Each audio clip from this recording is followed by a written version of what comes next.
Allô, allô? Prise 2 pour les mises en plan. Donc, on a vu comment venir mettre nos vues. Maintenant, on va venir voir comment mettre nos cotations, nos titres et bien remplir notre cartouche.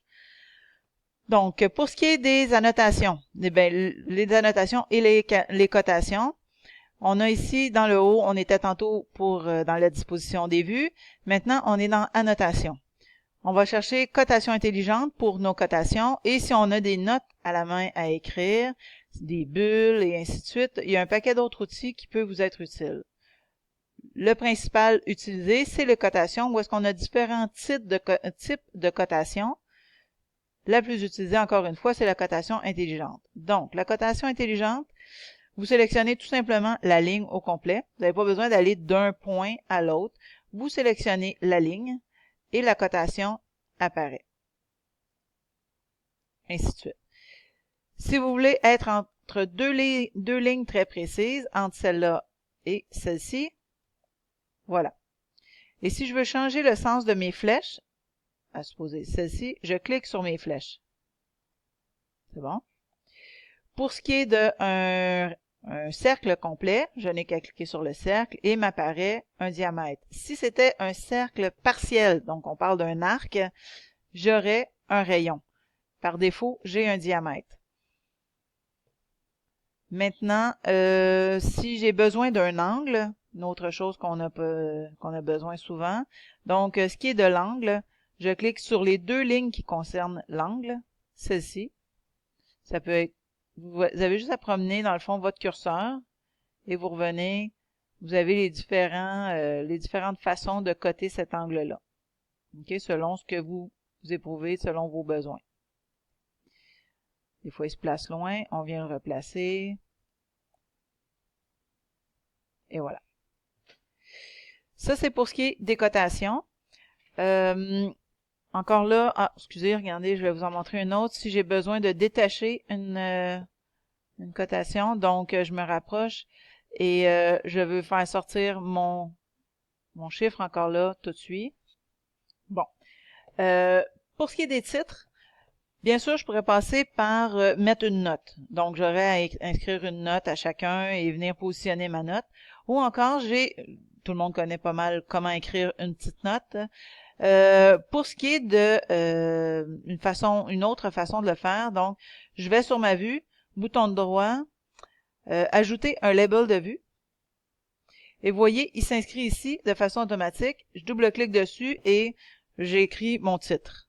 Donc, titre, puis je pourrais dire que l'échelle est de quoique j'ai pas besoin de l'écrire sur ma page, c'est là, mais si j'avais à l'écrire parce que c'est une échelle différente, je clique là et à partir du moment où je bouge ma vue, le titre suit. Même si je le place sur le côté et que je bouge ma vue tout de suite. Pour ce qui est des notes, ça peut faire sensiblement la même chose. Donc, je viens cliquer sur ma vue où est-ce que je veux qu'il s'attache, mais là, je ne veux pas de ligne, donc je fais pas de ligne d'attache. Je viens placer mon petit label que je fais OK. Puis, quand je bouge ma page, mais là, ça me demande, c'est ça, voilà, de le replacer à chaque fois. C'est tout simplement, c'est que de façon automatique, il me donne une flèche que je dois aller enlever. Mais les deux façons fonctionnent bien. Ça, c'est pour ce qui est des titres, des cotations. Maintenant, pour ce qui est du cartouche, le cartouche, vous avez vu, l'échelle se place tout le temps avec l'échelle de notre page. Le titre, c'est le titre de la feuille. Donc, c'est pas le titre de mon projet. Mon projet, c'est le projet général. Le titre, c'est le titre de ma feuille. Donc, sur certaines feuilles, les premières, ça va souvent être les 3 vues générales. La deuxième feuille, ça va être détail. La troisième, ça pourrait être pièce par pièce, pièce 1, pièce 2, et ainsi de suite. Donc, si je change ici le nom de ma feuille, donc je vais sur, vous voyez, feuille 1, il est écrit feuille 1 pour le titre là. Ici, bouton droit, je fais renommer et il va s'appeler vue générale. Voilà. Il ne se remet pas à jour automatiquement. Pour le remettre à jour, on doit faire le petit reconstruire en haut. Donc ici, le petit symbole un peu comme si c'était un feu de circulation. Et vue générale apparaît. OK? Pour chacune des pages, ça sera ainsi. Pour ce qui est du projet et du dessinateur, dans le fond, ça va être, peu importe le nombre de pages que j'ai, ça sera toujours le même projet et toujours le même dessinateur. Donc, ça va être lui, ça, on veut que ce soit standard, que ça change pas à chacune des pages. Donc, ça va être dans les propriétés de mon document que je vais aller le remplir. Et voilà. Donc, auteur, vous voyez, ça va être le dessinateur, si on veut. Donc, on va écrire mon nom. Et pour ce qui est du projet, j'ai écrit entre parenthèses sujet parce que dans ce cas-ci, c'est au niveau du sujet et non pas du titre, là. Au niveau du sujet, je vais écrire projet de mise en page. En page. OK. Oh. Ici, j'ai une petite erreur. Il me manque un P.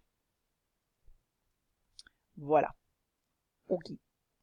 On est content ainsi. Donc, mes coordonnées, en fait, tout ça, ça change de façon automatique à partir du moment où j'ai à changer des trucs. Si je veux ajouter une feuille, quand j'ajoute une feuille, ici, vous vous souvenez, on a amené un cartouche déjà fait avec la page, la mise en plan et tout.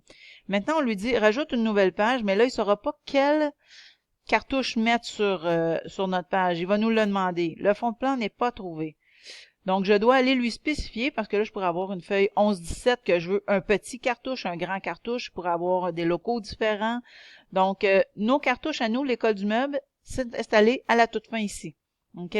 Donc, c'est 11-8. OK, on dit parfait. C'est celui-là qu'on veut. Oui, voilà. Donc, vous voyez, il me dit, il se met par défaut à jour. Donc, on est rendu à 2 pages. La feuille, elle a repris le nom de feuille, mais les propriétés du document se sont mis à jour. Donc, ici, je n'ai qu'à renommer ma page. Ici, ça va être le détail.